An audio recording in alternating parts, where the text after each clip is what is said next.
12월 14일 예심 찾기. 오늘 다른 선생님들의 브이로그를 듣다 보니 가정의 문제점들이 내 귀에 들려지기 시작했습니다. 나 또한 같은 문제를 안고 많은 시간, 많은 세월 눈물의 기도를 흘리며 살아온 사람 중에 한 사람입니다. 정말 내 힘으로 감당하기 힘든 배우자와의 문제, 정말 벗어나고 싶고 나 혼자 힘으로도 얼마든지 살 것 같은 그런 당당함이 있었던 시기가 있었습니다. 그러나 말씀 훈련을 함으로 인해서 하나님이 정말 원하시는 가정의 모습을 알게 되었습니다. 가정은 주님이 세운 최초의 교회요 공동체였습니다. 그런데 아담과 하와가 선악과를 따먹은 후 행복했던 가정에 저주가 임했고 그때부터 불행은 시작되었습니다. 건강한 가정이 있어야 건강한 공동체도 사회도 다음 세대도 가능하다는 것을 저는 말씀 훈련을 통해서 알게 되었습니다.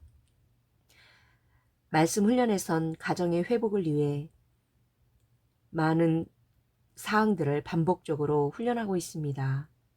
성경적으로 저주받은 가정의 모습이 무엇인지를 우리는 명확히 알아야 됩니다. 죄인끼리 만든 가정이 하나님 없이 행복할 리 만무합니다. 행복을 꿈꾸며 시작한 결혼이 다툼과 고통이 더해가는 건 어찌 보면 당연한 결과입니다. 이 불행의 이유는 창세기 3장 16절 말씀에 아주 잘 나와 있습니다. 창세기 3장 16절에는 너는 남편을 원하고 남편은 너를 다스릴 것이니라.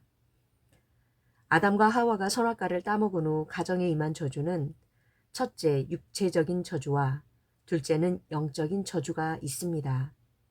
창세기 사건으로 온 인류에게 온 첫 번째 육체적 저주는 말씀에 기록된 것처럼 여자는 해산하는 고통을 겪는 것이고 남편은 먹여 살려야 하므로 날마다 땀 흘리는 고통을 겪는 것입니다. 그런데 예수님께서 오심으로 육체적 저주를 해결해 주신 것을 갈라디아서 3장 13절에는 이렇게 말씀하고 계십니다. 그리스도께서 우리를 위하여 저주를 받은 바 되사 율법의 저주에서 우리를 속량하셨으니 그 저주를 해결하신 방법은 이사야 53장 5절에 나와 있습니다. 그가 찔림은 우리의 허물 때문이요 그가 상함은 우리의 죄악 때문이라. 그가 징계를 받음으로 우리는 평화를 누리고 그가 채찍에 맞음으로 우리는 나음을 받았도다. 아멘. 아담과 하와가 선악과 따먹은 후 행복했던 공동체의 불행은 시작되었습니다. 남편은 아내를 다스리려 하고 아내는 남편에게 끝없이 원하며 악순환의 고리를 계속 이어져 가고 있습니다. 성경은 서로 사랑하라고 가르칩니다.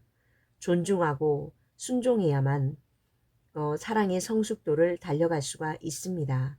이런 것들은 우리가 하나님의 말씀을 정확히 알아가며 이 말씀을 훈련을 통해 관계가 회복될 수 있음을 저는 체험을 했습니다. 두 번째 저주는 영적인 것입니다. 가정이 깨지는 영적인 저주는 아내와 남편에게 임한 저주 때문입니다.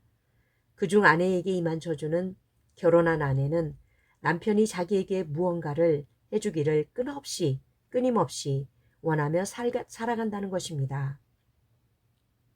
퇴근 시간 되면 곧바로 집에 와서 자신과 시간을 갖기를 원하고 크고 작은 기념일에 선물을 원하고 큰 집을 원하고 좋은 차를 원하고 아내는 자기가 원하는 대로 남편이 해주면 좋은 사람이고 자신은 행복하다고 생각을 합니다. 그러나 이러한 행동 때문에 남편이 얼마나 힘들어하는지를 잘 모릅니다. 또한 아담의 후손이 남편에게 임한 저주가 있습니다. 그것은 아내를 다스리려 한다는 것입니다. 그래서 남성 중에는 자신이 집에서 왕노릇하며 산다고 공공연히 자랑하는 경우도 있습니다. 많은 남편이 결혼하자마자 아내를 다스리기 위해 말로 설득하고 다스리려 합니다. 그래도 안 되면 월급을 갖다 주면서 돈으로 다스리려 하고 때론 세상 명예나 권세로 아내를 다스리려 합니다. 힘과 무력을 가지고 아내를 다스리려고 하는 경우도 있습니다. 그런다고 아내가 다스려지는 것은 아닙니다. 성경적 관점에서 보면 그것은 저주받은 행동입니다.